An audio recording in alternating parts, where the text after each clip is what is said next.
Welcome to the Happy Soul Podcast. My name is Melissa, and this is Sammi. We are diving deep into conversations that connect and inspire. Stories of resilience, triumph, and transformation. Stories that take us to the heart of human connection. Please note that opinions of our guests do not necessarily reflect those of this podcast. Please listen with your kindness and an open mind. Each story shared is authentic and vulnerable. Let's embrace our differences with empathy, knowing every voice enriches us. Together, let's cultivate a community of respect and curiosity. Thank you for listening. Now sit back, relax, and prepare to be inspired. Hello, everyone, and welcome back to the Happy Soul Podcast. Today, Sammi, I'm excited because we haven't done a lot of these lately. So it's you and me today. I know. I'm excited. The last one we did that was like me and you. Well, the ones we've done that were me and you were like your story or my story. It hasn't been like a banter back and forth about something. Like we haven't done that. So yeah, I'm excited. It'll be fun. So we're going to talk about motherhood today. We've done the Motherhood miniseries and it's been wonderful. And today we wanted to wrap it up with a nice little bow and kind of chat about our journey into motherhood and kind of just all the nuances around that and our first little while of being mothers and becoming mothers. And yeah, it's kind of our conclusion to the Mother's Day miniseries, which I'm excited for. I've loved this miniseries. Me too. You say nice little bow. I think it might be a little bit of a messy bow, but I'm okay with that. It's a bow nonetheless. It's wrapped. Your shit is wrapped, okay? That's all that matters. It's a messy bow. It probably has some cheese on it. It's got maybe some peanut butter fingerprints. Absolutely. There's definitely Cheerios on the floor. I wanted to talk about this when we were talking about what are we going to wrap this up with. I thought this was a good topic because when we recorded Theo's birth story, we did it not for this mini-series. It was just like I hadn't really told anybody it in detail, and I was just feeling like I really wanted to tell it. You were willing to listen, and we decided to record it. So it wasn't recorded intentionally as an episode. Mm-hmm. And then when we were doing the Mother's Day mini-series, I was like, oh, well, that fits in there. Like, we'll just throw that in. And then when we were recording your Mother's Day episode about your birth stories and you having kids and coming into being a mom, all these things came to my mind. I was like, oh yeah, like I remember all these things that were like mental hurdles for me into becoming a mom that I didn't remember until we were talking. And I'm like, I feel like talking about these would be valuable only because I knew nobody else had ever expressed to me any of these concerns. And I still to this day haven't met somebody else that expressed these same concerns into, it wasn't necessarily motherhood, but it was more like the birthing process that I had. And I thought, yeah, maybe we should talk about that. So yeah, I know in your episode, you were talking about when you were going into birth with Thomas, that like, you were like, I had this skirt. I wanted to keep my dignity. I didn't want people to see anything. Like you had the conversation with Doug, like you're up here, I'm down here. Like that was where you were at. And that I think you said prior to delivery, you were kind of you didn't want your male doctor, you wanted female doctors. 100%. I was incredibly self-conscious, and even like this is an embarrassing story, and I actually think I'm trying to remember which pregnancy this is because it might have been the second, but so it was a little like leftover self-consciousness, but definitely self-conscious, wanted only my female doctor. I had a very hard time going for any exams in my nether regions. Like I had a concern there. I'm like big pregnant and I go into the maternity clinic and I had a concern. And I don't remember what it was, but it doesn't really matter to the story. I had a concern and I go in and I go to see the doctor and the doctor that walks in was this male doctor who looked like he was 16 years old. Like he looked so young. And this is kind of a funny thing about having kids as you're older. I'm like, I look at this kid and I'm like, what? So I'm trying to calm myself down and talk to him about what's going on. And so he asks me what's going on. And I actually said, I can't even believe I'm saying this out loud. You might need to cut this out because it's so embarrassing. I actually said my lady parts to him. And he's like, what lady part specifically? And I was like, oh, you need me to say it. Damn it. I was so self-conscious. I was freaking out. Anyways, that was it. I went on a little bit of a tailspin there, but. Are you surprised that I have a Friends reference for that story? Of course you do. Of course you do. Give it. Hand it over. I can't remember exactly how the scene goes, but it's when Phoebe's having her babies and her doctor can't make it. I can't remember why. And so Joey goes to find a doctor, and this doctor, I can't remember the order this happens in, but he brings in this doctor, and it's a really young doctor. And she's like, what are you, 12? He's like, actually, I'm fully certified to do this. And she's like, she says something really mean to him, and then she's like, go Doogie, go. Like Doogie Howser, like the young, he's like, go Doogie, go, get. And like he leaves, and then Joey comes back, he's like, you made him cry.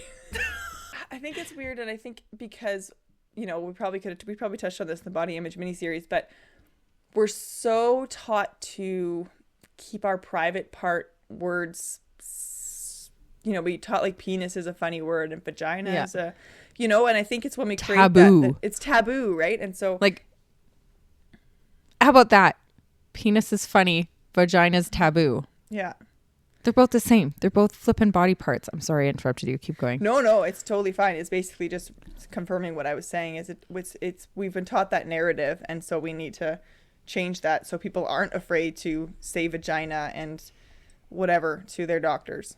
So yeah, don't remember being uncomfortable with any like doctor tests prior to having Sloan, like my first, but I also had all female doctors. I think I only had one male once, and he was super terrible bedside manner.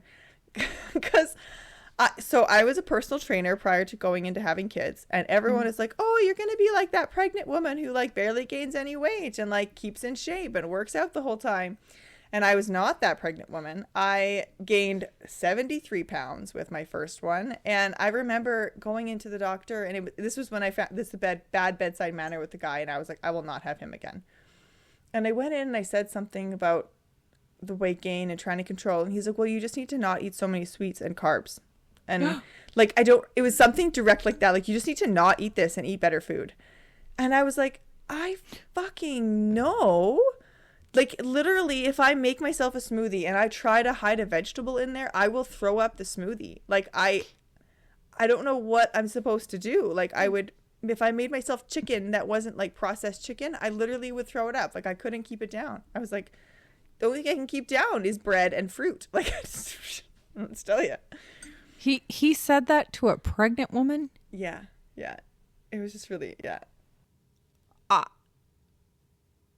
He's lucky. I mean, some girls would have scratched his eyes out. I mean, how do you say that to a pregnant woman? Oh, jeepers, Sammi. I know. It was like, this is why it's valuable to have a female doctor and an older female doctor, is not because a younger one or a male is not qualified to deliver a baby. It's because they have context and understanding for how the hormones impact you during pregnancy. Like, I looked at pregnant women who were like, I just don't have the energy to do this. And you're like, I'll be fine. Like, I'm tough. I got this. And then you're in it and you're like, oh shit. Yeah. Okay. These hormones are a lot more than I've ever experienced before. Like, I am exhausted. I have to have a nap. Like, I just can't not do that. You know? So I think it's when you have that difference, is not only is there the male female body parts, but also like the experience and understanding of all of it. When you have that. Totally. And that's not to say a male doctor wouldn't make a great, like the man who delivered or started delivering Thomas before we found out he was backwards, he was wonderful. And I would, but I think the difference is between a man like that and a man like what you had is like, and I also have a friend who is a male doctor who I think he said he wanted to go into maternity, and he would be, hands down, I would trust him and I would feel comfortable with him knowing all the things that you just talked about, because they would go the extra mile to learn that shit. Knowing this, I have no baseline to know what this feels like, but I'm going to learn about it more, as opposed to the jackass that's going to come in and tell you not to eat carbs. Like, what a dick. I know. Sorry. No, it's fine. I did have terrible. Early on in pregnancy, when I was first pregnant, I remember, I'm so grateful for this doctor, because when I was first pregnant with Sloan, AJ didn't believe that the at-home pregnancy tests were like valid. So he wanted me to go to a doctor. And I had a doctor, but not really at the time. So I just went into a walk-in clinic on a Saturday and like told them my husband just wants confirmation that I'm actually pregnant. He's like, if the stick told you you're pregnant, anything I'm going to do here is going to give me the same result. You're pregnant. But then he said this to me. He said, how did he word it? He said, so here's what's going to happen now that you're pregnant. Here's your approximate due date. He said, you're going to have a bunch of ultrasounds. And he's like, I don't remember what they actually are, but here's the dates when they do ultrasounds. So they'll do like an 8 to 10 week one, which is your dating ultrasound. And then there's another one that they'll do that is like, they're going to test for like any chromosome disorders or anything like that. And then you could do an amnio after that. And then there's the 20-week ultrasound. And then that's pretty much it, unless there's any complications. And he said, I just want to give you this information because lots of people think they'll do the 8 to 10 week one. And then the other one, which I think is like 12 to 15 weeks. I can't remember. They said people will do that one. And they're like, oh, it's another chance to see my baby. Like, I'm so excited. And they don't really realize, and I'm not using that voice to like make fun of people. That's just the voice I talk in when I'm not talking about my own language. It's just, or my own story. It's just what I do. And he said, they're all excited to see their baby, but what they don't recognize is the information they're going to get coming out of this appointment. And you have to decide now whether that information is going to impact you or not. And he said, because like, let's say like, so you're 27 years old, you're pregnant. So like the chances of you having a baby with Down syndrome, for example, is like 1 in 1,000. Like it's pretty low. It's basically the lowest you can get. I think it's a little bit lower if you're younger, but it's basically, we'll say it's 1 in 1,000. If you go into this and they're going to do more testing and they might come out and tell you that your chances have gone up to 1 in 500. And that's still really low. It's not really a big deal, but is that going to stress you out? Number one, knowing that information. Number two, would it change your decision to know that the baby had a higher chance or not? Like, if you would keep it no matter what, does it matter? And that's like something you need to know, like going forward. And I'm really grateful he said that to me, because I probably would have gone and gotten the test done if somebody hadn't said that to me, because nobody else took the time to explain that to me. And I would have stressed about it. And I know that I have a girlfriend who was told at that one that it was like, we're pretty confident your child has Down syndrome. And she was panicking, and she was trying to decide, like, do I keep him? Do I not? And it wasn't like she wasn't like considering not keeping him, but it was kind of like people were speaking to her, like, are you going to keep it? If that makes sense. She was pretty convinced she was going to keep it, but people were saying that to her, which kind of had that thought in her mind. So then she went for further testing, and it came back, oh no, never mind. It's fine. He's totally fine. And he's totally fine. And so, yeah, I'm really grateful that doctor said that to me, because I feel like that's not a regular thing. Totally. That happened to me with my second. With the first, you just reminded me, it's funny when you said like things are going to pop up and I started remembering things. I'd forgotten about this, but with my first pregnancy, it was so interesting how like in every person that I talked to was like, okay, so you do the confirmation of pregnancy ultrasound, then you do the dating ultrasound. And every person I talked to was like, okay, so now we can book you in for the amniotic testing one. And my husband and I both talked. We were like, do you want this? Would it change how we felt about the pregnancy? We both said no. It was both how we felt about it. No judgment on anybody who does this. No judgment on anybody who feels differently. This is just how we felt. We felt, no, this isn't necessary for us. It's not going to change how we feel about the pregnancy. Not going to change what we do. Nothing that they tell us in there is going to change anything for us. We don't want that testing done. And it was odd to me how pushy people were, and not in a not in a disrespectful way, but it was almost like they were checking something off to make sure I couldn't sue them later. Like the amount of people. Okay, so you're sure you don't want to do this testing? Do you understand what it is? Yes, I understand what it is. I don't want it. Okay, so I just want to confirm you don't want the testing. I don't want the testing. Okay, so have you talked about it with your husband? Yes, I don't want the test. Like, it was wild how like nobody just said, oh, okay. It was very pushy. And not, I don't fault them for that. I just remember feeling like, well, this is interesting. Like, yes, okay, please stop asking me. And then with my second, they had to do some more ultrasounds because my first pregnancy, he had a bit of a heart thing. So there was some differences in his heart. And so because of that, they wanted to really, they said that because he had a discrepancy with his heart, she could also, or she could have a multitude of other like more serious stuff that could be going on with her heart that they would want to know right away.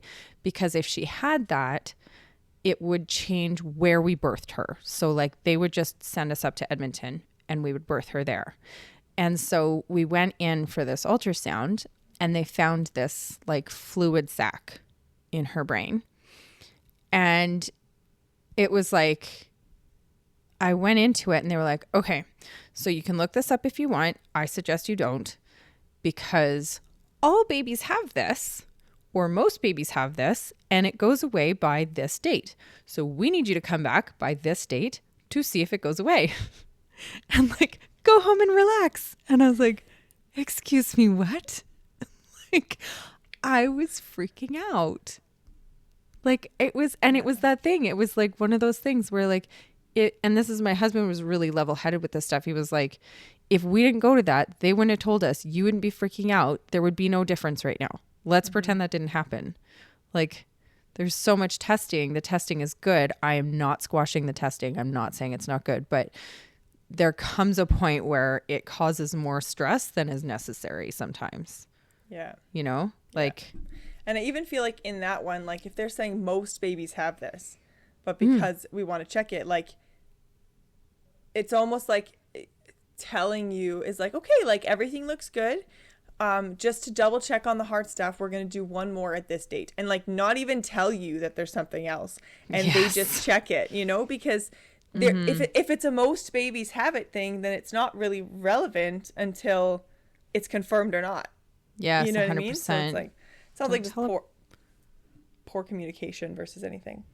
Yeah, 100%. 100%. I don't remember having anybody push the other ultrasound. Like with Sloan, we did our first ultrasound when I was still too early, so we had to go back for another one to actually do that. And then I think that was it. And then we did the 20-week one. And then she was late, so I had like 2 or 3 more ultrasounds after, because they ultrasound all the time for amniotic fluid. And then Rory, it was the same. I found out I was pregnant, and I was like, I'm going to wait till I'm at least 10 weeks to go for an ultrasound, because like I don't need a dating one. Like it doesn't matter. Or like I don't need the confirmation one. It doesn't matter. It is or it isn't. So then we went for the 10-week one, and I think I was a bit further along. Or no, I was not as far along as they thought. And then we just did the 20-week one. And then again, he was late, so we had a couple follow-up ones. And then Theo, well, and then I had like the miscarriage, and I went in for an early one, and they didn't say anything. They just said, it's too early, come back in 4 weeks or whatever. And when I came back in 4 weeks and we'd lost it, they were like, yeah, at the earlier one, we noticed a really slow heartbeat, and we thought that could be, that usually indicates that it might not survive, but we don't know. So we just didn't say anything and just had you come back. And I'm like, I'm glad you didn't say anything, because I would have stressed the whole time. Then, oh my God, that's terrifying. I am glad they didn't say anything, because that would have been terrifying and heartbreaking. Totally. Because oh my God. And they said, we usually don't tell people if we notice it, because sometimes it turns out fine. Most of the time it turns out that one's not going to make it, but there's no point in saying anything, because it's just going to stress you out. Yeah. And then Theo, it was just the 10-week and then the 20-week. And then obviously after the 20-week, it was all the time after that, because they were monitoring the placenta previa. Yeah. Interesting. It's funny how they're all so different. Totally. We had lots with my oldest, because there were some organs that, like I said, like the heart, and then they were looking at the kidneys, not sure if something was different going on there. Well, Were you feeling pretty comfortable going into being a mother? Like, I know you were really comfortable in pregnancy, but in the idea of like actually caring for a newborn, like how was that phase for you? That not just that phase, but the thought of it and then the phase of it. Good question. I have to really think about that. Like I do remember the first time I took a pregnancy test and it was positive. I remember looking in the mirror and being like, what? Like I get to do this? I get to just, that happens? It's happening to me? Like I remember being like just surreal about it. And like imagining my younger self, imagining that moment, like that was kind of like this really weird surreal moment. But like as far as becoming a mother, I was like, I waited so flippin', I feel like I waited a long time. Not a long time, but I feel like,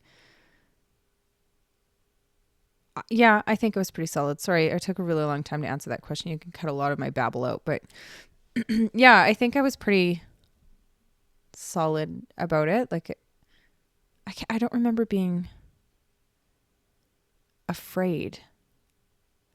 I'd really have to think on it. Like we just lost my father-in-law, and I think that we were still in the throes of grieving that and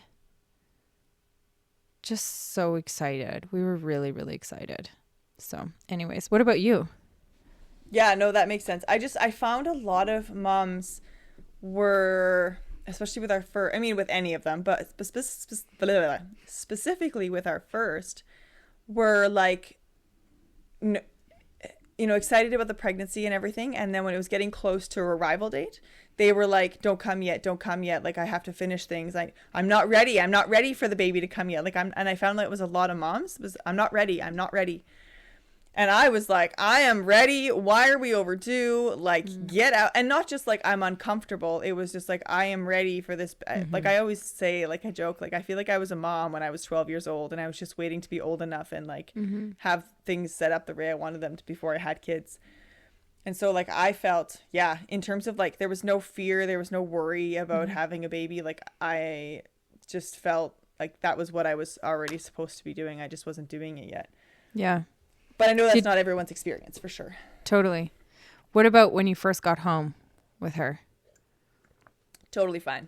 Really? Oh you were so chill. I remember I remember how chill you are. Like I remember you did, from the outside looking in, I'm not saying there wasn't struggle, but you did completely suit the role. Like it's like you stepped into yourself.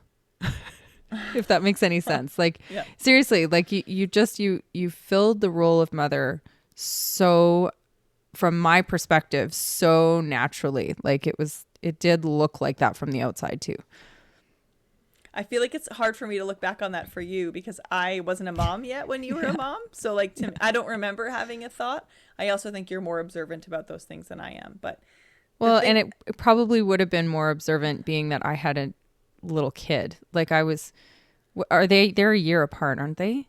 No, Thomas is about to be 8, right? Yeah. Sloane's just turned 6. Okay. So yeah, like I think that having him, because I remember the feeling of coming into motherhood.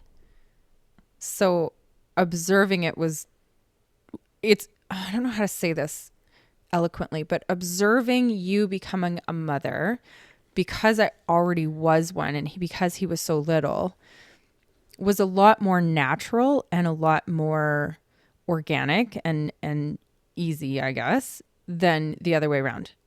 Like, because I'd just been through that process. Not that it was the same, but I just been through that process. So I'm like watching you come into this process and it's like, hey, welcome to my club. Yeah. Like I think that makes perfect sense. And that makes sense in the way that you say that too, because I know I can think about friends that after I was a mom that I see, and you see them have a kid and you're like, yeah, you're comfortable. Like, it's not saying there's not hard moments, but you look comfortable. And you see other moms and they like look like they're like, I don't know what to do with this. Like, somebody else teach me what to do. I don't know. And that's not on judgment. That's not in judgment. No. I just know what you're saying. And yeah, I think we all come into it differently. I know one of my girlfriend's moms, she said her mom said to her, like, becoming a mom for you was like a duck in water. Like, you just went. It was fine. Like, it was like you were born to be there. Yeah. And I felt that way about me. And the only thing I remember about early days with you, with Thomas, before I had kids, is I remember, I don't know how old he was. He was old enough that he still didn't hold his head up properly, or young enough, sorry, that he didn't hold his head up properly, but not like brand new. And you were showing me how to bathe a baby. And it wasn't because I wasn't pregnant or anything. You were just like showing me for whatever reason about how to bathe a baby. And you were and I remember watching it being like, I have a sister who's not that much, like quite a bit younger than me. Like, I bathed a baby like 4 years ago. It's fine. But you were like, you have to do this very gently, and you clean up all the milk under their neck, and you were just so delicately cleaning him. And I remember when I had Sloan, I was like, I'm not that delicate. And it wasn't like I was judging the way that you were cleaning him. I remember when I first bathed Sloan, remembering you bathing Thomas, and I was like, yeah, you're way more delicate than me. What was I doing? Like, was I actually bathing him, or were we like talking about bathing? No, you're actually giving him a bath. So we were like hanging out, and he was having a bath? Yeah. Oh, that's so funny. Gosh. I wonder if I often wonder if like if my kind of that disposition that you're saying, I wonder if I would have been more like you if he hadn't had surgeries. Like, I think that may have changed my disposition a little bit. Like, I remember two things. One, he was going in for a surgery, and we were over at my husband's brother's place, and he had this German Shepherd dog, and Doug was like goofing around and like put Thomas on the dog, and I lost my mind. And I remember thinking afterwards, I was like, that wasn't like me. But I was like, germs. Like, I was like freaking out. I was like, no, the germs of the dog. Because I'm thinking like he's about to go into surgery. He's going to catch some weird germ from this dog, and then we're going to have to put off the surgery. And I was panicking. And I look back at that moment and think like, I must have looked like such a friggin' spaz, because there was no composure to me at all. Like, I leapt out of my seat and was like yelling germs across, and everybody's looking at me like, holy crap, woman. I was like, that was like not composed. And then this is like, the like, what do I do with this? I didn't feel like that with coming into motherhood. Like, I don't remember if I removed the surgery parts, like just all the other parts. I don't remember feeling like that. Like, I do remember feeling pretty comfortable. Be interesting talking to Doug about this and seeing if he remembers it the same way. But anyways, but when we came home with Harper, so Thomas went into NICU right away.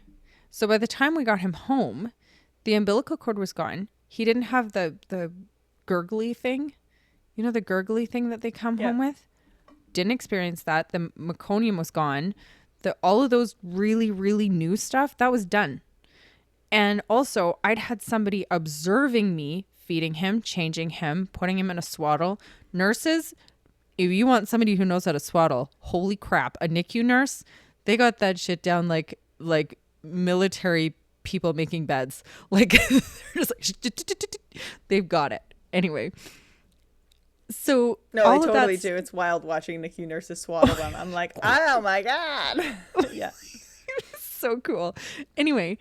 So then when we came home with Harper, I remember when they discharged us, and people always say, like, when you have your next children after your first, they kind of just don't give you as much prep. Like, nobody's teaching you how to swaddle. Nobody's, going through that stuff, because they're like, you got this. So nobody did that, of course. And we thought we got it. I felt totally calm. And they're like, okay, so we're going to discharge you. They discharged us at 7:30, and I remember this because it was after Thomas's bedtime. Thomas was 3.5 years old and his bedtime was at 7 and it's 7:30 and we're getting discharged and here comes the new baby sister. Worst mistake. Not worst mistake. I shouldn't say that. That's very dramatic. That was a mistake. We should have just said, we'll stay the night because they did offer that to us. We could have stayed the night. We should have said we'd stay because in hindsight, here we have this very excited 3.5-year-old boy. It's 7:30. He's exhausted. He's pissed off because he thinks she's coming in and she's going to walk up the stairs. So he's mad because she's not walking up the stairs. So he throws a temper tantrum because she's not walking. And we finally get him settled. You know, we do all the things and get him settled, get him sleeping. And then we get to get ourselves to bed. We've got the bassinet next to the bed. And I'm like panicking because I don't remember how to swaddle. Doug's like, what do you mean you don't remember how to swaddle? I was like, do you remember how to swaddle? No, I thought you knew how to do it. Well, why did you think I knew how to do it? Because I'm the woman? What do you mean? Do you remember? Like, we both did it with Thomas and we're like trying to figure it out. And I'm like, okay, I'm just going to put on a onesie. So I stick her in a onesie and it was way too big for her. And I'm like, is it too big? Is she going to choke? Like, I don't know. This thing's too big. What if the thing gets wrapped up? Like, I was panicking. And then the gurgling starts. I literally called the hospital at 11 o'clock at night. And I didn't actually say the sentence, but I wanted to ask them if I could come back for the night. Like, and I actually wanted them, like, I literally called to ask about the pajamas because they said, call us if you need anything. And I was like, I'm calling. I asked about the pajamas. I know. I see in your face how ridiculous this is. I asked about the pajamas and I asked them to walk me on the phone through swaddling. And Sammy's face is turning red because she's laughing at me so hard. And Doug is on Googling how to swaddle. Like, it was the most absurd thing. And then the gurgling started. I didn't go to sleep until my mother showed up at 6 a.m. I was awake till 6 a.m. that night. Discharged at 7:30 for no reason. Everybody was doing fine for no reason except I was a hot frickin' postpartum disaster. Like, it's ridiculous. That gurgling had sent me over the roof. I never heard it with Thomas. It was gone. They sucked it all out of his tummy. Yeah. I was like, what's happening? Oh my gosh, what a mess. Anyway, I'm laughing hard at you for 2 reasons. Number one, well, kind of 3. Number one is because, like, it is really hilarious that you were calling asking about her pajamas and to walk you through swaddling. It is funny. And number 2, because people don't. As soon as you have a second one, like, they assume you've got it. And the thing is like, those are 2 very different experiences. Like you said, like, you had 2, 3, 4 weeks, I think, in the NICU with Thomas. No. 12 days. Oh, 13 days by the time we were out. Mm-hmm. Okay, so 13 days in the NICU with Thomas, where all that stuff passed. You had people watching you 24/7. Like, there's all this time to get confident, yes, or as confident as you can, yes, with a newborn while someone's watching you do these things, and then you don't have that with the second one. Like, people just assume you've got it, and I'm sure in that time you probably felt a little lonely and crazy because people were like, "This is your second, like, you've got this," and you're like, "I don't got this." Like, I am freaking out a little bit here. And totally. So, and the third reason I'm laughing is because I have a Friends reference. But when Rachel comes home with her baby Emma, and she's calling their pediatrician at like 3 o'clock in the morning, and Ross is like, "You can't just call people at 3 o'clock in the morning. Like, is anything even wrong with Emma?" And she's like, "Yes, of course something's wrong." He's like, "Well, what's wrong?" She's like, "Hiccups." Yeah, that was about it. That was about it for me too. Oh my god. I remember with Sloan. Okay, I have something I really want to talk about, but I'm just gonna say this with a quick. I remember with Sloan, coming home, and yeah, like, you know, people say, like, when your baby's first born, like, you have a hard time sleeping because, like, when they're sleeping because you're worried about things.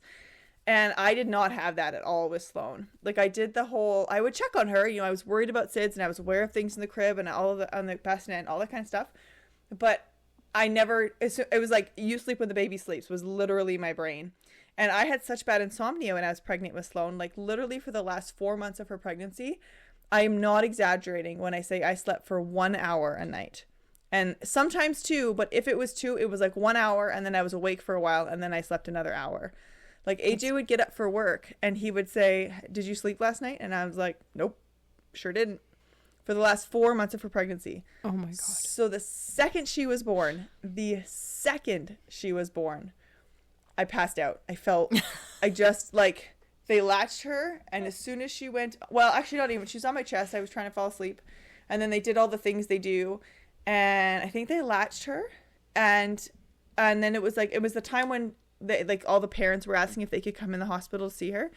And I said, "You can tell them they come in to see the baby, but I'm going to sleep. Like, I'm not conversing. I'm going to sleep."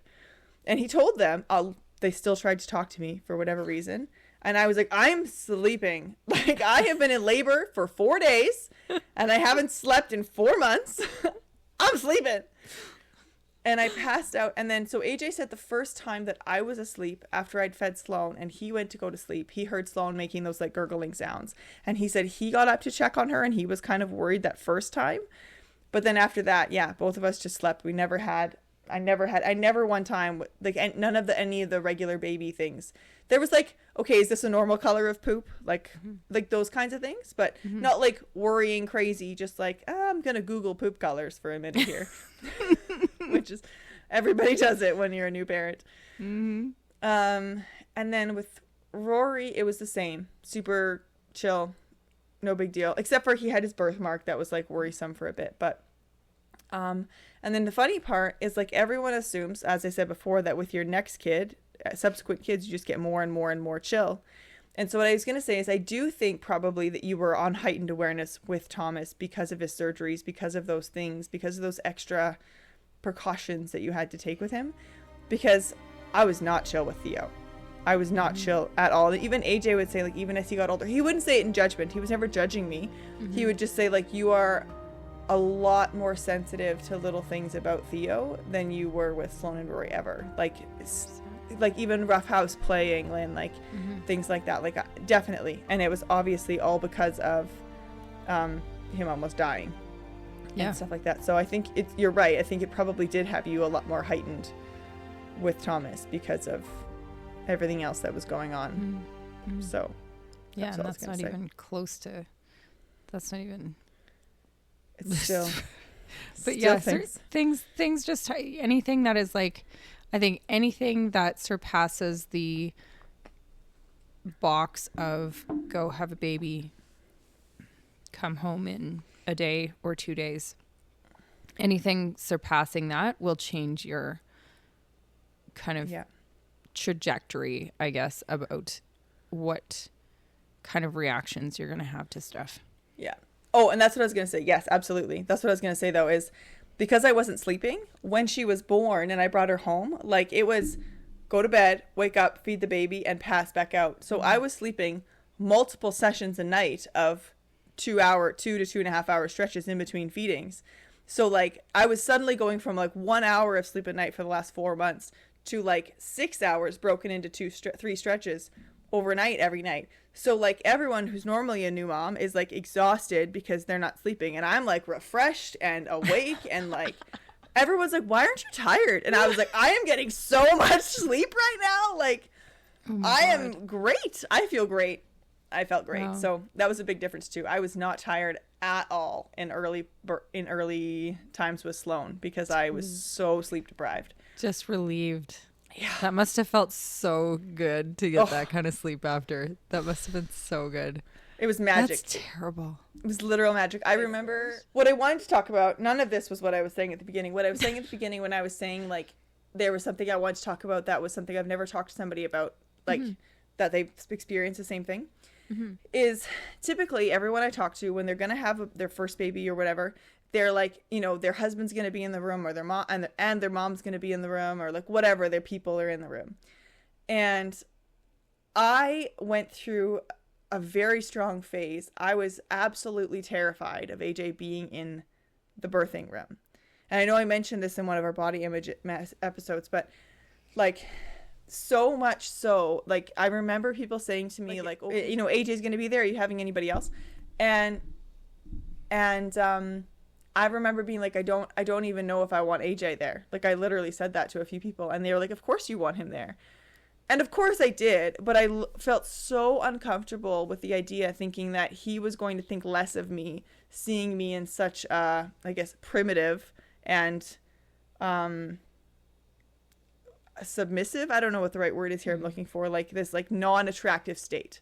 You know, I was very worried about, and that speaks to how I presented myself in the rest of our relationship, because I was always like, I need to be, like, I have to be perfect or something to be attractive to him. And so I was very worried that him seeing me in this delivery situation was going to totally change his perspective of me.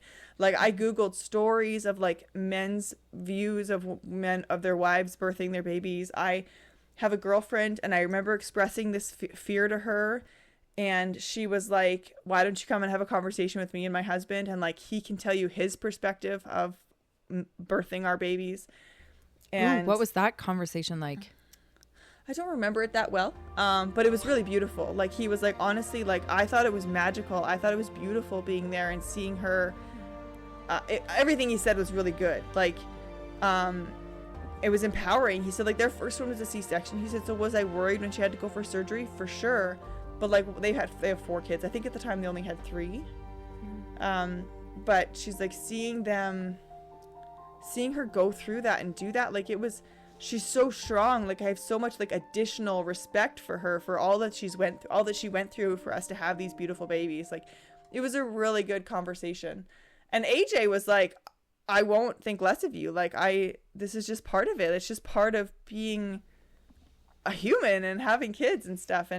But I was so afraid that was going to happen. And I hadn't met anybody. I had met people who were like, I didn't want my husband to see my body parts. Like, I was worried about, but that, and it was that for me. Like, I was like, you are here. Like, you were up here. But it was like just being in the room. I was afraid of him just being in the room and seeing all of that happening, and that shifting his perspective for me. So that was a real struggle. And I even remember during the pushing phase of pushing Sloan out, like, I had the sheet up on my leg and he was up over my shoulder, and they were like, come grab a leg. I was like, he is not allowed to grab a leg. He is back there. Like, he is a verbal coach. He is not a physical coach.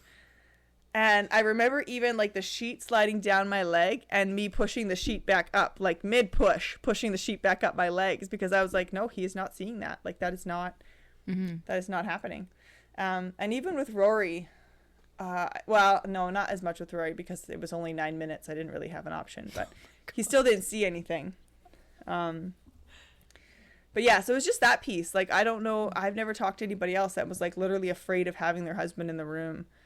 And so I want to just say, like, if that's you, like, don't be, unless, and the thing is, if it is going to change their perspective of you, I think you should have rethought who you're marrying and having kids with. Like, I don't have anything else to say to that. Like, I remember reading one story online that was a man saying that it totally changed his perspective of his wife, in like, he was repulsed by her. He couldn't, like, it was like really horrible. Ew.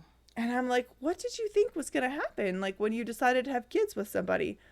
And so, and I remember I stuck to that message because I was afraid that was going to be AJ. But the thing is, if they're a good man, if they're a loving man, that's not going to happen. Anyways, do you feel like you experienced any of that, or like had anybody that? I did. Actually. Yeah. Yeah, I totally did. Like, the whole time you were talking, I was nodding because I was like, oh yes, for sure. 100%.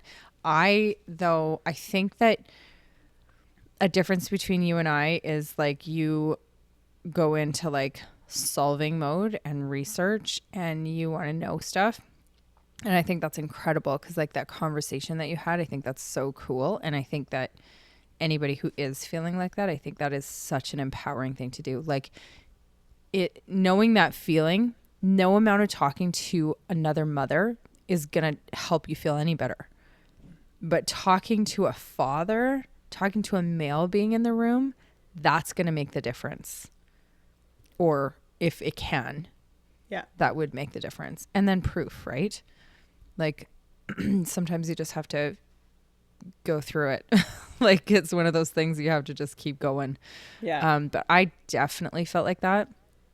I was very concerned about like the noises I was going to make, ironically, the noises I was going to make, and like if I was going to turn into a bitch, or if I was going to stay kind, or if I was going to like, yeah, I was really worried about the noises that I was going to make. And like, if I was going to be moving my body in weird ways and stuff like that. Like I definitely was worried about that for sure. And then, but it for me, it was a little bit different in, it did go away mid-labor.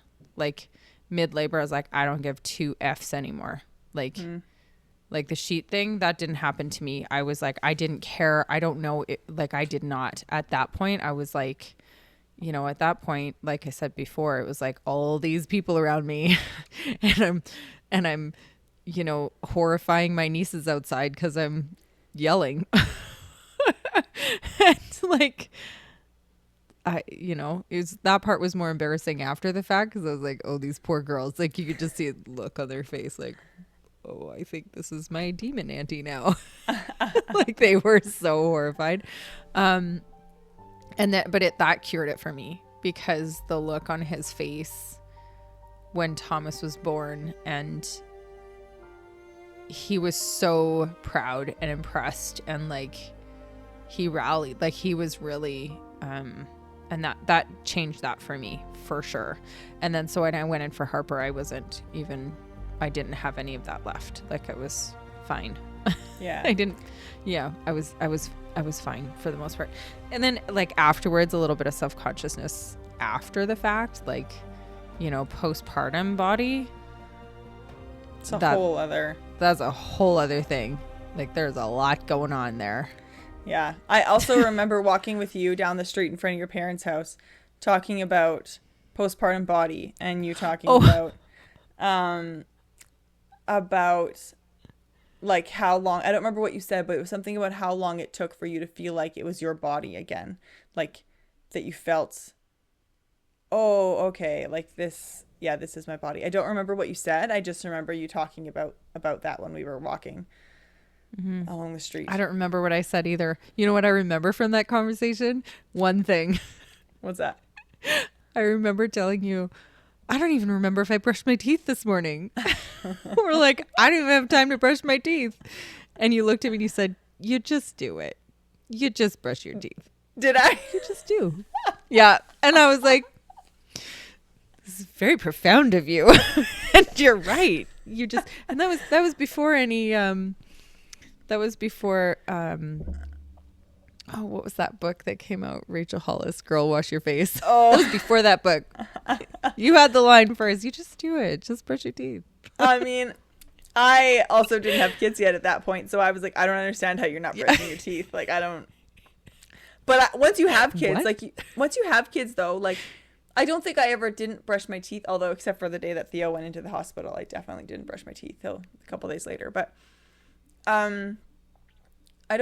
maybe I'm sure there was a day where I didn't brush my teeth. I'm not saying I did. I just don't remember it being like a regular thing. But there was definitely days where you're like, it's 2 p.m. and I have not brushed my teeth yet. And like, I don't think I've done. And you're like, for the first 2 months of having a baby, all you do is sit there and like feed your baby, change a diaper, fall asleep, feed your baby, change your diaper. And you're like, did I get out of bed today? Like, I definitely got some food and went pee at some point, but like, because like, it's every 3 hours, right? There's not a lot of time to do anything else. It's not like you can't, like we definitely did things, but that's like a majority of your time when you're in those early weeks and months, for sure. Yeah. That's really funny. 100%. Just do it. Being a mom was all I ever really wanted. And so it was, and I know that you were similar. Like it was a really big thing for you. My heart goes out to anybody that is in that place where they desperately want to be a mom and they can't for whatever reason, or they're not yet for whatever reason. And that yet doesn't mean they won't be. It just means it's not time yet, but this doesn't mean they're not longing for it yet. Yeah. My heart goes out because I can only attempt to imagine how hard that must be, being in that position. And I don't mean that in like 100%. I don't mean that, because I think that can come across in a way of like, how do I word this? Like there's two ways of perceiving that. Like it's hard because you want what you don't have, but that sounds more like whiny or something, you know, versus like how heavy on your heart it must be every time someone has a baby or announces a pregnancy or whatever, and all you're longing for is that for yourself. Like to just think of anything you've ever wanted and you're doing what you can to make it happen and it's not working, you know. I won't ever forget when I was working at a place I was working at when I was pregnant with Sloan, and there was a girl there, and I knowingly knew that she had been trying to have a kid for several years, and they'd gone through multiple rounds of IUIs and IVFs, and they tried, I don't know how many rounds they did, but they did a lot of rounds. And she had just told me that they had another miscarriage and they weren't doing any more IVFs, and they weren't sure if they were going to go through adoption or not yet. And it was like 2 weeks later, I found out I was pregnant. And I remember I told a couple people when I did, and I remember I was like dreading her finding out. And not because I didn't want her to know, but because I can imagine on her side of things how hard that would be to hear. But, you know, talking to Heather, and that conversation with Heather is, it's just because I have a loss doesn't mean I can't be excited for you. And so it's this two-way street, right? Like on one hand, it's like you don't want to not tell them because they're going through their own struggle, but you don't want to walk and be like, oh my God, guess what? I'm pregnant. Like, huh? Like, you know. And so I remember I was getting dressed or something or doing my makeup, and she walks by, she goes, oh my God, I just heard you're pregnant. Like, congratulations. And I was like, thank you. And she was like, what do you do? And obviously, like, I feel bad. I wish I could go back and redo that conversation, because I know that I was awkward in it. And I'm sure that she's had that happen multiple times.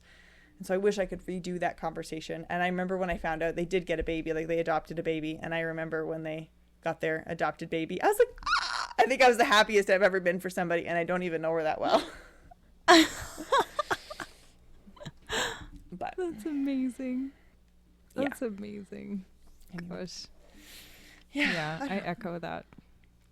I think that was all I really wanted to say. Like, I'm super grateful for this Mother's Day mini-series. Hearing the stories of people talk about being a mother or sharing about their own mother or their birth story, listening to your mom talk about being a grandmother and raising a single child as a single mom. And not only that, like having one person in here, and I'd love to do multiple, but that it's gone through the phases. It's not like this is what I'm doing to parent and I hope it turns out this way. It's like, this is what I did to parent, and we can see what happened, you know? Yeah. It's so cool. It was a really, I really loved it. I loved the diversity of the stories and the guests that we had on and what we were talking about. Like, you know, it really bloomed from this idea of just telling birth stories to, hold on a minute, Mother's Day looks different for a lot of people. And just by the grace of like the universe giving us the gift of talking to different people, and like Heather came forward to us and so did Jen, and those two stories, I don't know, I just think they're really lovely, beautiful stories, and they both can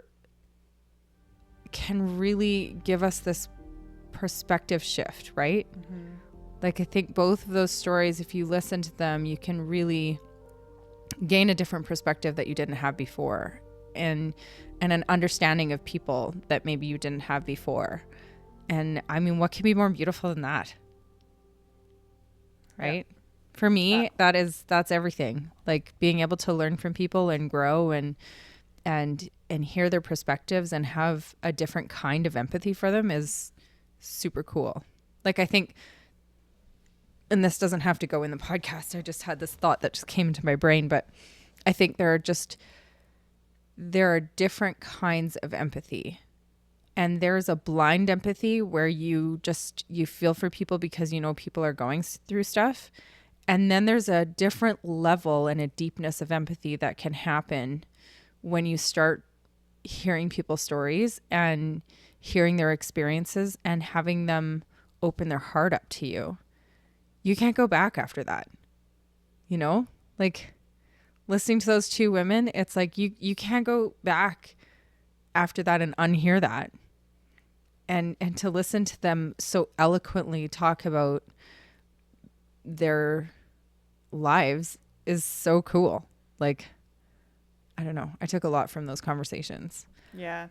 No, I totally agree. Like, I was thinking, about Jen's and her embodying motherhood mentality, and how it's not just that you have a child, however that child came to you. It's how you actually go about your life and the energy that you have, and that you can embody a mothering energy. And I valued all the conversations, but there was a lot of, I don't know, what you said about empathy was incredible. It was a really good thing to say, that the deeper level of empathy, you're absolutely right. And just understanding and hearing someone's heart, and empowering people empowers people, for sure. Anyways, thanks so much for this conversation, Melissa. It was really great. I love our conversations, and I love this Mother's Day mini-series. It was so good. It was so much fun. And I'm excited we have 3 more mini-series coming out this season, which is exciting. I'm very excited for them. It's going to be a busy couple months, but it's going to be so good.